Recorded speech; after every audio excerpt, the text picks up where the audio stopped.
brand new morning on the national holiday, National Farmers Day here in Accra, Ghana. JoyNews AM show, bringing you an amazing show this morning. So we want to go straight over to the news, and we have our legendary lawyer, A.A. Johnson. In real life, this is the lovely Joanne, who's ready to deliver the news to you. Joanne, what's up? Good morning, Mr. Kabute. Good morning, good morning. How are the chambers doing this morning? Oh, the chambers are fine. Our friends are doing well. We are winning our cases, and as you know, we are ready for any more cases that come our way. Oh my goodness. Well, we've got a lot of cases coming out to you, but this morning you give us the news and let's get updated. Thank you very much, Mr. Kabute, my MC. Okay, a wise man once said, "Eis guantum ligo asgutu e kokroko." If you wake up in the morning and you hear the cock crowing, then it means you are alive. Thank you, God. In our first story, the Peasant Farmers Association is calling on government to introduce policies that would allow better access to credit facilities.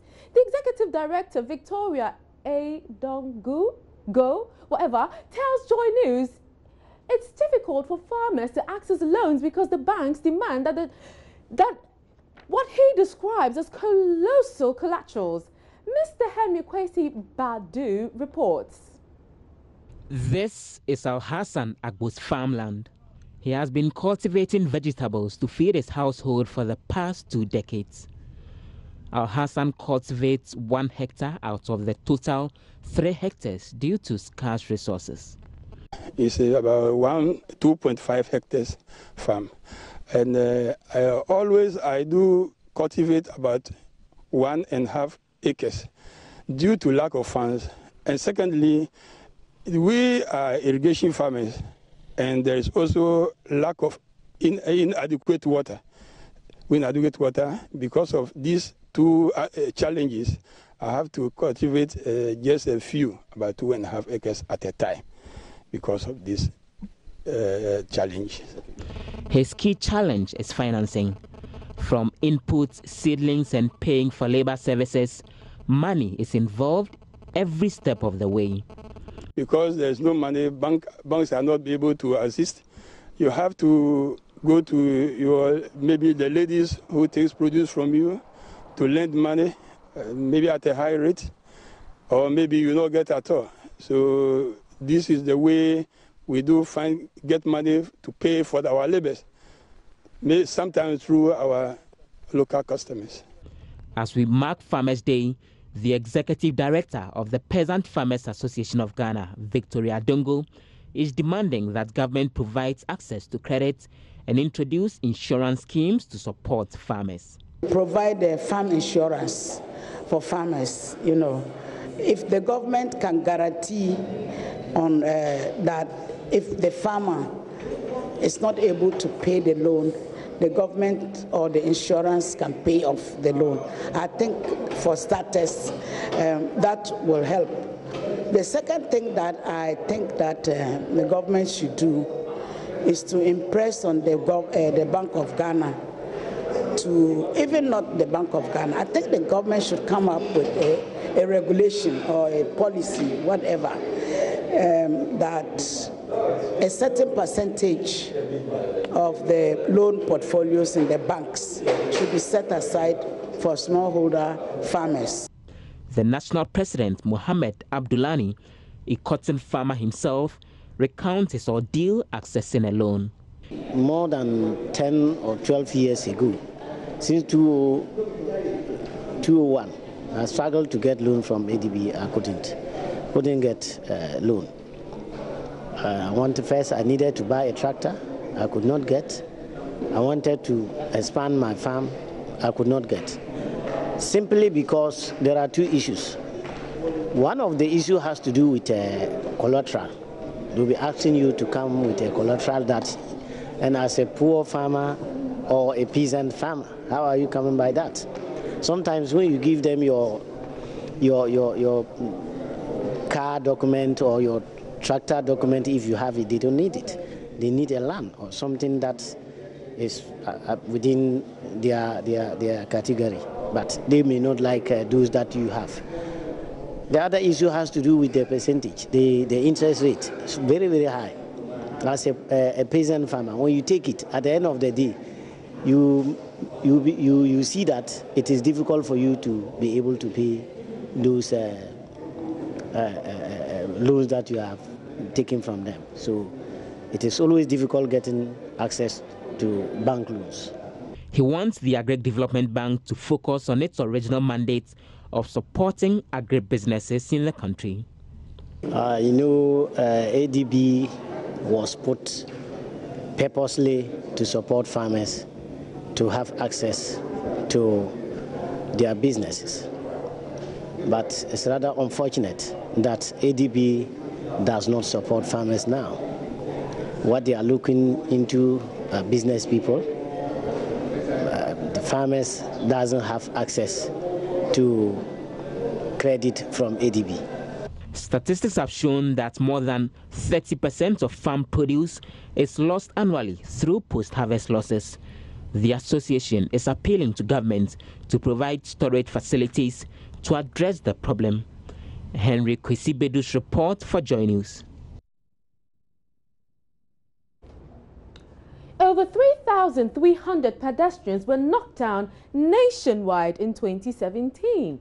Between January and September 2018, some 1,040 people have been knocked down in Accra alone. Accra alone? Wow. The National Road Safety Commission says indiscipline could push up the figures as pedestrians continue to cross some highways dangerously while abandoning footbridges. Are you serious? What is the footbridge there for? Why are you crossing the road without the footbridge? Come on, people. Mr. Komla Adam visited the La Paz end of the N1 stretch to observe how pedestrians are crossing from one side to another.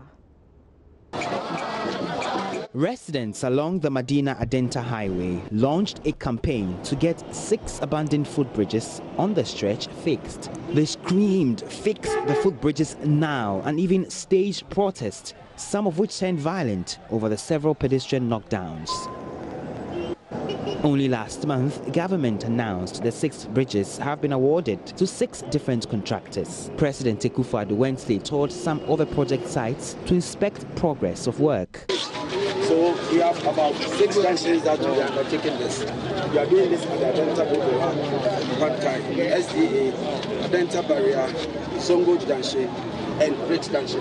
Now that is the Medina Adenta situation. But here at La Paz on the N1 highway, a footbridge stands only meters away from where scores of pedestrians are dangerously crossing from one end to the other. Men, women, boys and girls, and even nursing mothers with babies strapped to their backs are risking it all, running across the stretch at the expense of the footbridge. The reasons they give for blatantly ignoring the footbridges are quite interesting. The bridge is far away from the station, and so it's convenient to cross right here. Dangerous. Especially say a high highway a cars is speedy. Dangerous. I was told to cross right here. But 100 meters a bridge I will use the bridge on my return. It's like the person I'm waiting for, the person is here, so the person should pass.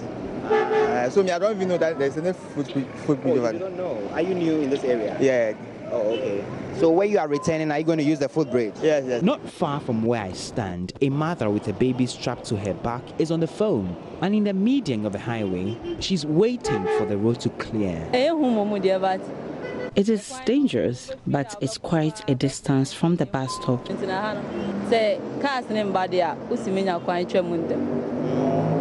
After monitoring the situation for 2 hours, I counted 100 people and then eventually lost count. I make a quick dash onto the footbridge, and here only a handful of people are making use of the facility.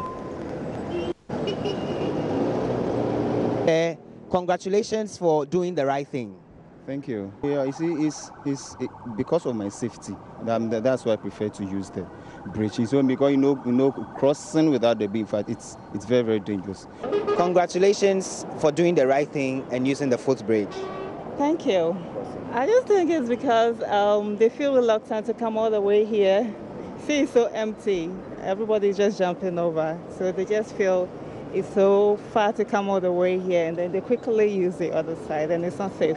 Like this pedestrian says, it will take some attitudinal change to get people to understand their lives are safer when they use the footbridge. In this regard, the National Road Safety Commission says there must be serious action taken to halt the number of deaths. Engineer May Obriyebwa is Executive Director. The pedestrian activity around La Paz, is enormous. To look at the number of people who use the La Paz area every second. It's so many people. The Ministry of Roads and Highways have plans for that area, an interchange at La Paz. In the long term, that's what they intend doing. But as of now, I don't think they've got funding for it. From January to October this year, the whole country, we've had 2,602 pedestrian knockdowns. In Accra alone, we have 1,040. So Accra is almost taking half of it. Just what else would it take to get the hundreds of pedestrians who cross the highway dangerously to take the trouble to use the footbridges provided? Government has withdrawn the controversial Ameri deal that cost the former Energy Minister Boakye Akon his job from Parliament. In its place, Energy Minister Peter Amiwu has laid before the House a new agreement he says is an enhancement on the previous deal. Parliamentary correspondent Joseph Opoku Gakpo has more. The original Ameri deal was signed by the NDC government in 2015. Following claims by the NPP that it was overpriced, then Energy Minister Boakye Akon presented a new agreement to Parliament earlier this year. There was, however, public outcry after it emerged that the agreement committed the government to a whole lot more. It eventually cost the minister his job on the pretext that the presidency was misled.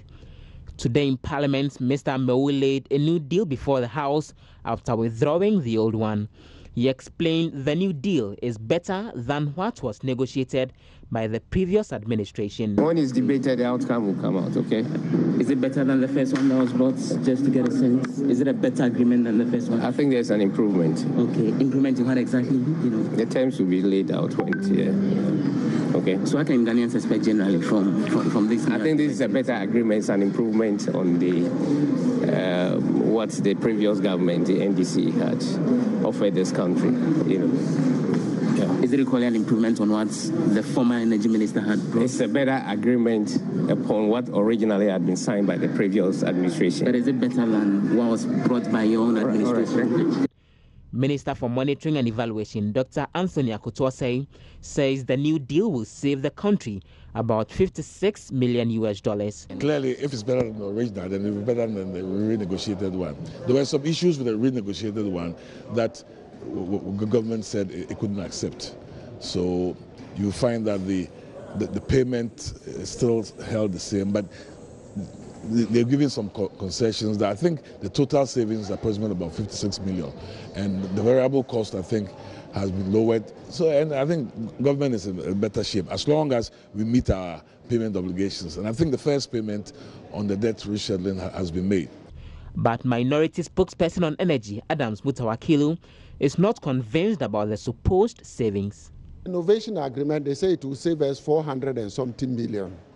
And finally, the president had to admit for the first time that he was misled.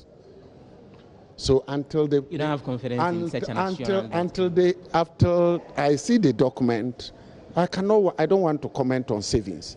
And that is what I just said, the previous agreement, the innovation.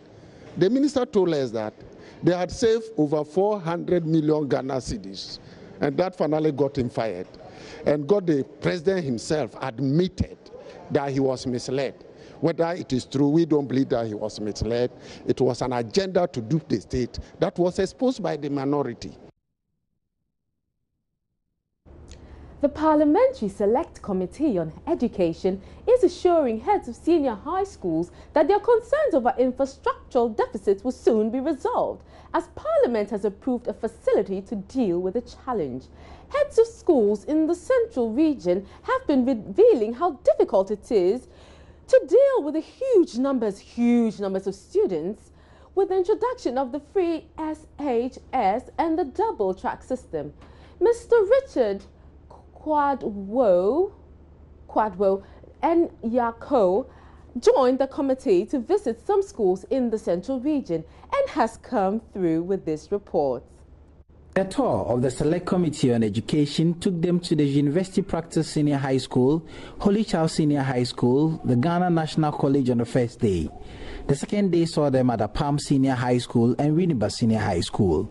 The tour, according to the Parliamentary Select Committee on Education, is to acquaint themselves with situations in the various senior high schools after the implementation of the free senior high school and the double track system. Some of the heads of the schools have been explaining how they've been able to manage the schools in the face of the challenges with infrastructure. And for Apam, limited facilities, even we don't have the facilities in town to accommodate these students. Genuinely, it was very hectic, but as a headmaster, my powers were very limited. So you will be asking them, go to Accra for change. Accra will tell them the headmaster has a power to change for you. So in fact, many parents pass through this hell. They will go to Accra, they will come to Apam in that order.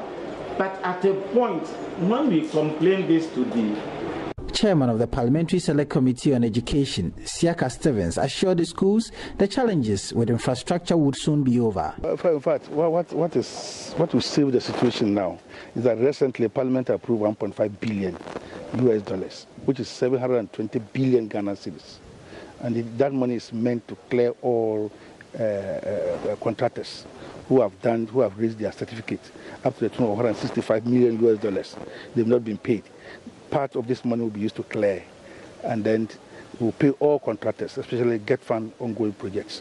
Ranking member of the Parliamentary Select Committee on Education, Peter Nochukote, is happy with how the heads of the schools have managed the affairs of the schools in the wake of the daunting challenges that confront them. I want to commend the school heads for the job they are doing. I know they are working under very critical, constrained conditions, but we can give them the credit for being able to manage the system up to this time, because the challenges are there, and there's a need to help them overcome these challenges. It is not easy administering school. But with the increasing number, I think they have done their best. The Select Committee says it will present the findings to Parliament for actions to be taken on them. Richard Kwejenyakon, Joy News, Cape Coast. And before we go, about 23,000 women in the Upper West region have been given life improvement skills by Canadian-based non-governmental organization MEDA. MEDA. The group, through its Greater Rural Opportunity for Women GROW project, taught women farmers new skills to improve their yield at the end of the farming season. Speaking at the final GROW fair, acting Upper West Regional Director of the Department of Gender Charity, Bature, appealed to government to continue supporting the beneficiaries of the project. Rafiq Salam reports. The $20 million Mennonite Economic Development Associate MEDA project was launched in Ghana alongside its Greater Rural Opportunity for Women GROW project in 2012. The 6-year lifespan of the program has helped empower over 23,000 women and their households economically in Upper West through the soybean value chain using a business-oriented approach. At a ceremony to bid farewell to the beneficiaries of the GROW project, the hardworking women who distinguished themselves in various disciplines were awarded in categories such as First Best Farmer, Best Field Officer, and Best Male Gender Activist, among others. The prizes comprise of bicycles, agricultural equipment, mobile phones, and laptops. Acting Upper West Regional Director of the Department of Gender, Charity Boture, was grateful to MIDA for the support given to the women. She, however, will want the government to take up the project now, since it will completely roll out at the end of the year. The next strive, I should say, that is for government to ride on these opportunities and avenues that have already been created by MIDA, because we now have the women networks at the various district levels and communities. It's a matter of giving them the assistance as in the way MIDA did for them. We know every project, when it comes to an end, it depends solely on the beneficiaries as to how they are going to make it sustainable. But its sustainability also counts greatly on how government structures are able to support them. For instance, we can talk about the inputs, fertilizer, and then ensuring that there are these machines that can help them on the farms. We can have more of tractors that can do the clearing of the lands for them, and then we can also have conscious efforts in ensuring that when they are giving fertilizer or giving input, some consideration should be given to women. In that case, they will be able to still have access to these input that they have enjoyed under MIDA. Country Program Manager of MIDA Grow, Karen Walls, was cheerful that the objective they set out have yielded the desired results. You never give aid anymore. What you give is opportunity, education, and then help them reach their desires. Okay? We don't give a handout. We ask them what can they do, and we show them how to do it. Instead of giving the fish, they are now, right now, they're sports fishermen. They're out in the ocean. They are no longer in small ponds. They are able to cross the world because they know how to fish. So you watch out. These women are, you will see these women in politics. You will see these women changing their lives. The children that they have now see empowered families, see families that work together. That will change Ghana, and that if we can do that just here, think if we can get all of Ghana to do that. Bankata Weir is an award winner in the male gender activist category of the Grow Awards. He called on his male counterparts to support their female beneficiaries. Reporting for JoyNews, Rafik Salam. Wow.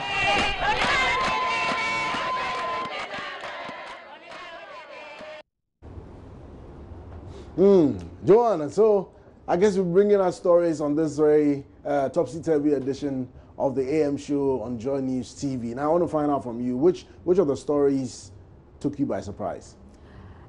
For me, it was the story of the people not using the footbridge. I mean, a wise man once said, "Es cum licum, es gu person." You see, it means that when the problem is the person, there's not much you can do. Money won't help you. Putting the footbridges there isn't solving the problem.